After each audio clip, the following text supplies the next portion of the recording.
উন্নত ক্যারিয়ার গড়ার প্রত্যয় নিয়ে যারা পৃথিবীর ফার্স্ট ওয়ার্ল্ড কান্ট্রিগুলোতে আসতে চান, তাদের অনেকেরই স্বপ্ন থাকে USA, Canada, Australia, New Zealand, Ireland, UK এই সমস্ত কান্ট্রিতে একদম টপ লেভেলের যে সমস্ত ইউনিভার্সিটি রয়েছে সেগুলোতে পড়াশোনা করাটা অনেকেরই স্বপ্নের বিষয় হয়ে থাকে। তো কানাডা গভর্নমেন্ট সাধারণত সবসময় যে সুযোগটি দিয়ে থাকে পড়াশোনা পরবর্তীতে পিআরের ফ্যাসিলিটিসগুলো অন্য যে কোনো দেশের তুলনায় একদম প্রোগ্রাম বেস করে প্রোগ্রাম ওপেন করে এই সুযোগগুলো দিয়ে থাকে। এর কারণে কিন্তু কানাডা বেশি বহুল আলোচিত।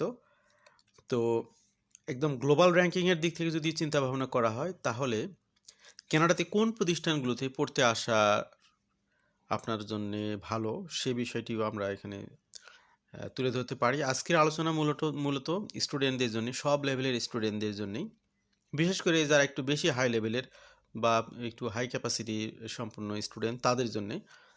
কারণ যেগুলো একদম টপ লেভেলের ইউনিভার্সিটি সেগুলোতে পড়াশোনার খরচ অনেক বেশি। তো এই হাই লেভেলের যে ইউনিভার্সিটিগুলো রয়েছে যেগুলো কিউএস র্যাঙ্কিংয়ে 100-এর মধ্যে, সেগুলোতে কোন ডিপার্টমেন্টের অবস্থা কি, কিউএস র্যাঙ্কিং ওয়ার্ল্ড র্যাঙ্কিংয়ের যে অবস্থা, তারা শুধুমাত্র ইউনিভার্সিটি র্যাঙ্ক করে তা কিন্তু না। এক এক ইউনিভার্সিটিতে এক একটা ডিপার্টমেন্টের এক এক ধরনের র্যাঙ্ক থাকে। তো আপনি যদি কানাডাকে সিলেকশন করতে চান আপনার পড়াশোনার ডেস্টিনেশনের জন্য, সেক্ষেত্রে আপনি কোন ডিপার্টমেন্টে পড়বেন সেটা আগে সিলেক্ট করাটা জরুরি। আপনার যে চয়েসেবল ডিপার্টমেন্ট সেই ডিপার্টমেন্টটি পড়ার ক্ষেত্রে কোন ইউনিভার্সিটি আপনার জন্য বেস্ট হবে সেটি আপনি বুঝতে পারবেন এই আজকের এই আলোচনা থেকে। তো কানাডা এবং কানাডার বাইরে পৃথিবীর বিভিন্ন প্রান্ত থেকে যারা যেখান থেকে শুনছেন সবাইকে স্বাগত জানাচ্ছি আজকের এই আলোচনায়। আজকে আমরা কথা বলবো কিউএস ওয়ার্ল্ড র্যাঙ্কিংয়ে কানাডার টপ ইউনিভার্সিটিগুলো, যেখানে আমরা 6টি ইউনিভার্সিটিকে এখানে ওয়ার্ল্ড আপনার 100-এর মধ্যে সিলেকশন করতে পেরেছি, বা অ্যাকচুয়ালি তারা 100-এর মধ্যে রয়েছে। সেই তথ্যগুলো তুলে ধরবো আপনাদের সামনে, যাতে করে সঠিক তথ্য পেয়ে আপনারা উপকৃত হন। 6 Canadian universities stand out in global rankings by subjects. তো যেমনটি বলছিলাম যে সাবজেক্ট ওয়াইজ ইউনিভার্সিটি ভ্যারি করে বা ডিফারেন্ট হয়। দেখা গেল যে একটা ইউনিভার্সিটি অফ টরন্টো আপনি চয়েস করতেছেন, সেটা হয়তো বা আপনি যে ডিপার্টমেন্টে পড়বেন সেই ডিপার্টমেন্টটা ওর থেকে আর অন্য কোনো ইউনিভার্সিটিতে আরও বেশি ভালো। সে বিষয়গুলো আপনারা বুঝতে পারবেন আজকে তথ্যগুলো থেকে। তো কিউএস র্যাঙ্কিং মূলত প্রত্যেক বছরই পাবলিশ করা হয়। সেখানে আমরা দেখতে পাচ্ছি যে টপ 30 বা টপ 30-এর মধ্যে কানাডার 2টি ইউনিভার্সিটি রয়েছে, ইউনিভার্সিটি অফ টরন্টো আর একটা হলো ইউনিভার্সিটি অফ ব্রিটিশ কলাম্বিয়া। এছাড়া টপ 100-এর মধ্যে যদি বিবেচনা করা হয় তাহলে এখানে বেশ কয়েকটা ইউনিভার্সিটি রয়েছে যেগুলো আমরা দেখব কিছুক্ষণের মধ্যে। এখানে 1900 প্রতিষ্ঠান নিয়ে, 1900টা বা 1900 ইনস্টিটিউশন নিয়ে কিউএস ওয়ার্ল্ড র্যাঙ্কিং তারা মূলত ইউনিভার্সিটিগুলো র্যাঙ্কিং করে থাকে এবং বিভিন্ন ডিপার্টমেন্ট নিয়ে তারা অ্যানালাইসিস করে থাকে। তো এখানে 5টা ব্রড ডিপার্টমেন্টকে আমরা তুলে ধরতেছি আজকে, যেগুলোর অধীনে 55টা আলাদা আলাদা ডিসিপ্লিন রয়েছে। এগুলো পড়ার ক্ষেত্রে কোন ইউনিভার্সিটির কী অবস্থা সেগুলো আপনারা জানবেন। পরিশেষে স্টাডি পারমিট নিয়ে কিছু তথ্য আমরা তুলে ধরার চেষ্টা করব। This ranking serve as a tool for prospective students seeking universities that excel in their chosen field and align with their career ambitions. How did Canadian universities perform in 2026? তো 2026 সালে কানাডার ইউনিভার্সিটিগুলোর পারফরমেন্সটা কি আমরা সেগুলো দেখব টেবিলের মাধ্যমে। গ্লোবালি যে এখানে কম্পিটিশন বলি বা র্যাঙ্কিংয়ের যেটাই বলি, এখানে আমরা সরাসরি টেবিলে চলে আসি। ইউনিভার্সিটি অফ টরন্টোর অবস্থাটা এখানে দেখুন। আমরা শুরুতে লাইফ সায়েন্স নিয়ে কথা বলি। লাইফ সায়েন্স এবং মেডিসিন ডিপার্টমেন্টে যারা আসতে চান তাদের জন্য তথ্য এখানে দেখুন। আপনার ইউনিভার্সিটি অফ টরন্টো ওয়ার্ল্ড র্যাঙ্কিংয়ে এই ডিপার্টমেন্টে 12তম, এরপর ইউনিভার্সিটি অফ ব্রিটিশ কলাম্বিয়া 25তম, ম্যাকগিল ইউনিভার্সিটি 28তম, ইউনিভার্সিটি অফ অ্যালবার্টা 93তম, ম্যাকমাস্টার ইউনিভার্সিটি 56তম। মানে তাদের কিউএস র্যাঙ্কিংয়ে অবস্থান এই ডিপার্টমেন্টের জন্যে। তো এখানে আরও কিছু ইউনিভার্সিটি আছে যেগুলো 100-এর মধ্যে নেই, সেগুলো আমরা বলছি না। এরপরে আপনি যদি ইঞ্জিনিয়ারিং এবং টেকনোলজি পড়তে চান এই ডিপার্টমেন্টকে বেস করে, সেক্ষেত্রে ইউনিভার্সিটি অফ টরন্টো কানাডার মধ্যে নাম্বার 1। ওয়ার্ল্ড র্যাঙ্কিংয়ে এখানে তার অবস্থান 17তম।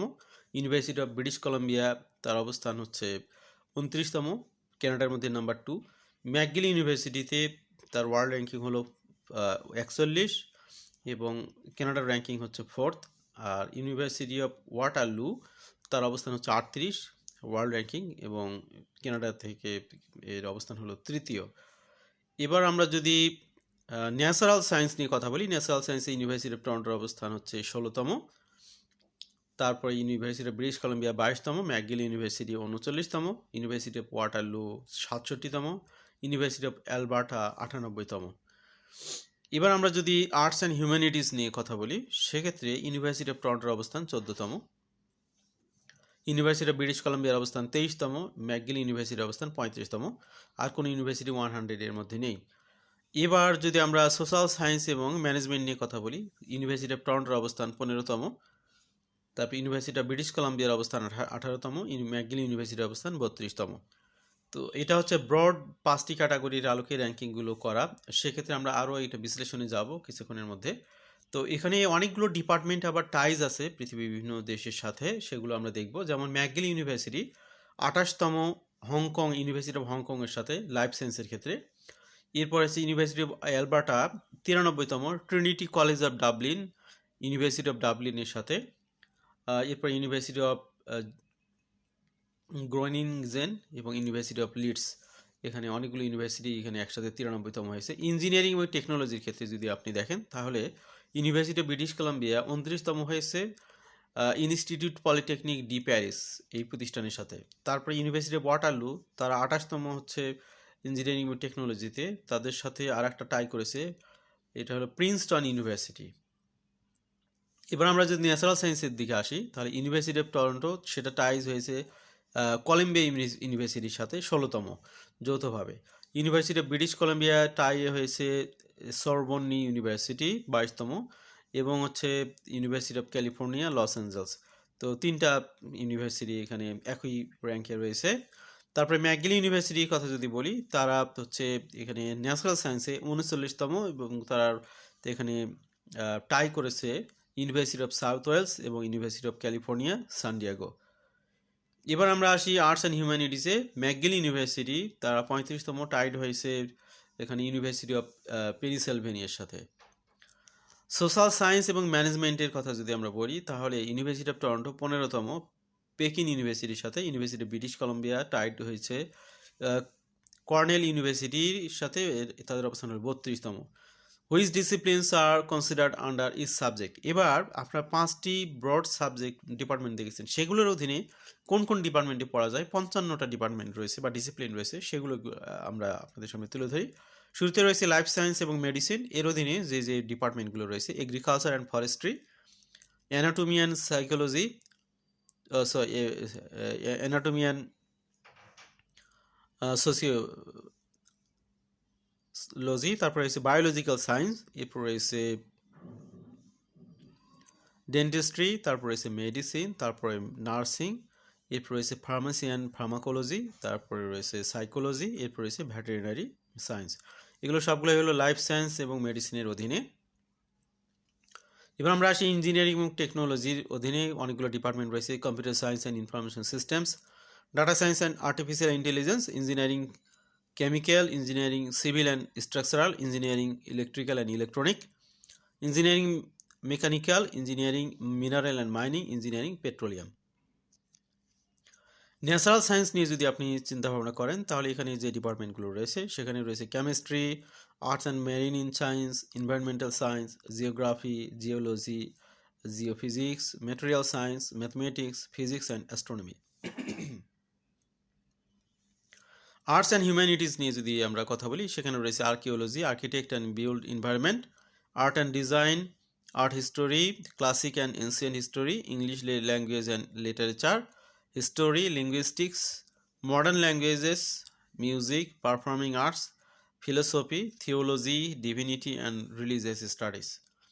এবার আমরা যদি সোশ্যাল সায়েন্স অ্যান্ড ম্যানেজমেন্ট নিয়ে কথা বলি, সেখানে যে যে ডিপার্টমেন্টগুলো রয়েছে, accounting and finance, anthropology, business and management studies, communication and media studies, development studies, economics and econometrics, education and training, hospitality and leisure management, law and legal studies, library and information management, marketing, তার politics, social policy and administration, sociology, sports related subject, statistics and operational research. এই হলো অবস্থা। 5টি ডিপার্টমেন্টের অধীনে 55টা broad category আপনাদের সামনে বা ডিসিপ্লিন আমরা তুলে ধরলাম। What were the top universities for each subject on a global scale. তো ওয়ার্ল্ড ওয়াইড আমরা যদি চিন্তা করি, কেউ যদি এখন মনে করেন যে তিনি কানাডাতেই যাবেন এমনটা না, তিনি নাম্বার 1 র্যাঙ্কিংয়ে যে ডিপার্টমেন্টে যে ইউনিভার্সিটি, সেই ইউনিভার্সিটিতে পড়বেন। এই ক্ষেত্রে আমরা যেগুলো দেখতেছি, dominating the rankings US institution Harvard university, Massachusetts Institute of technology যেটাকে বলা MIT, both located in Cambridge, claimed 4 of the top 5 spots across all subjects. তো এখানে দেখতে পাচ্ছেন লাইফ সায়েন্স অ্যান্ড মেডিসিনে হার্ভার্ড ইউনিভার্সিটি ক্যামব্রিজ ইউএস তারা number 1 world র্যাঙ্কিংয়ে। তারপর ইঞ্জিনিয়ারিং অ্যান্ড টেকনোলজিতে Massachusetts Institute of Technology Cambridge তারা নাম্বার 1 ওয়ার্ল্ড র্যাঙ্কিংয়ে। ন্যাচারাল সায়েন্সে হার্ভার্ড ইউনিভার্সিটি ক্যামব্রিজ ইউএসএ। তারপর আর্টস অ্যান্ড হিউম্যানিটিজে university of Oxford United Kingdom. এরপরে সোশ্যাল সায়েন্স অ্যান্ড ম্যানেজমেন্টে হার্ভার্ড ইউনিভার্সিটি ক্যামব্রিজ ইউএস। এটা কোন কোন মেথোডোলজিতে এটা করা হয়েছে সেটা একটা তথ্য এখানে তুলে ধরা হয়েছে। Academic reputation, employer reputation, research, citation per paper, তারপরে হচ্ছে হাই ইন্ডেক্স, এরপরে ইন্টারন্যাশনাল রিসার্চ নেটওয়ার্ক, এইসব বিষয়গুলো বিবেচনা করা হয়েছে। তো আজকে আপনারা দেখলেন যে আপনারা যদি কানাডার একদম হাই র্যাঙ্কিং ইউনিভার্সিটিকে টার্গেট করেন তাহলে কানাডাতে সেগুলো কোন কোন ইউনিভার্সিটি তা আপনারা জানতে পারলেন। তো এই ইউনিভার্সিটিগুলো কিন্তু অনেক এক্সপেন্সিভ, সেটা মাথায় রাখতে হবে। এখন কথা হলো, আপনার সামর্থ্য যদি সেই হাই এক্সপেন্সিভ ইউনিভার্সিটিতে পড়ার মতো না হয়, আপনি কি করবেন? আপনি যে কোনো ডেজিগনেটেড লার্নিং ইনস্টিটিউশন সিলেক্ট করলেই হবে। আপনার ইউনিভার্সিটির ব্র্যান্ডিংয়ের তুলনায় আপনি যদি আপনার অ্যাফোর্ডেবিলিটি বা আপনার ক্যাপাসিটির আলোকে পড়তে আসেন একটা ফার্স্ট ওয়ার্ল্ড কান্ট্রিতে, সেটা অবশ্যই খারাপ না। আর আপনি যদি ফিনান্সিয়ালি সলভেন্ট হন অনেক বেশি, তাহলে আপনি সেগুলো হাই লেভেলের ইউনিভার্সিটি চয়েস করতে পারেন। কিন্তু আপনি মন খারাপ করবেন না যে আপনার ক্যাপাসিটি কম দেখে আপনি একটু মিডিল ক্লাসের ইউনিভার্সিটিগুলোতে পড়বেন, সেটার জন্য মন খারাপের কিছু নেই। আপনি যেখানেই পড়ুন ভালো করার চেষ্টা করুন, ডিএলআইভুক্ত প্রতিষ্ঠানে হবে, এটাই হলো ম্যাটার। তো স্টাডি পারমিট নিয়ে যদি আপনি চিন্তা ভাবনা করেন, তো যে প্রতিষ্ঠানগুলো দেখলেন আপনারা সেই প্রতিষ্ঠানগুলোতে অফার লেটার বা অ্যাকসেপ্টেন্স লেটারের জন্য আবেদন করবেন যে ডিপার্টমেন্টে আপনি পড়তে চান। যদি আপনাকে ইউনিভার্সিটি সিলেক্ট করে তখন আপনার ভিসার কাজ বা স্টাডি পারমিটের কাজ করতে হবে। প্রথমে আপনার অ্যাকসেপ্টেন্স লেটার পাওয়ার জন্য যা যা করার সেটা করবেন। পাবলিক ইউনিভার্সিটি হলে প্রভিন্সিয়াল অ্যাটেস্টেশন লেটারের প্রয়োজন নেই যদি আপনি মাস্টার্সে পড়েন, আর যদি আপনি ব্যাচেলারে পড়েন তাহলে আপনার অ্যাটেস্টেশন লেটার লাগবে। তো এই হলো অবস্থা। আর হচ্ছে আপনি যেভাবেই অ্যাকসেপ্টেন্স লেটার পান না কেন, আপনি ভিসা অ্যাপ্লিকেশনের কাজটা অবশ্যই কোনো না কোনো প্রফেশনালের মাধ্যমে করবেন, তা না হলে এখানে ভুল হওয়ার যথেষ্ট পসিবিলিটি থাকে। কারণ কানাডাতে কিন্তু ইন্টারভিউ হবে না, আপনার document presentation, supporting backup document, এগুলো অনেক কিছুর বিষয় থাকবে যেগুলোকে প্রপার ওয়েতে আপনার সাজিয়ে গুছিয়ে প্রেজেন্ট করতে হবে, তাহলে আপনাদের ভিসা পাওয়ার পসিবিলিটি বেড়ে যাবে। আশা করি আজকের তথ্যগুলো, আলোচনাগুলো অনেকেরই কাজে আসবে। ভালো থাকবে সবাই, আল্লাহ হাফেজ, সালামু আলাইকুম।